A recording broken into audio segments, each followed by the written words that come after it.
Hello guys, আসসালামু আলাইকুম। কেমন আছেন? আমি একটা নতুন ভিডিও, পুরানো হয়তো অনেকে জানে না নিহারিটা কীভাবে রান্না করে, তাই আমি আপনাদের দেখাচ্ছি।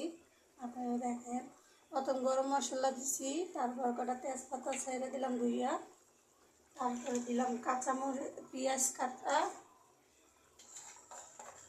আপনারা এইভাবে রান্না করে দেখেন।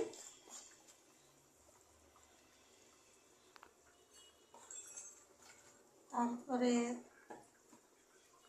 দিলাম মরিচ বাটা, বাটা, পেঁয়াজ বাটা।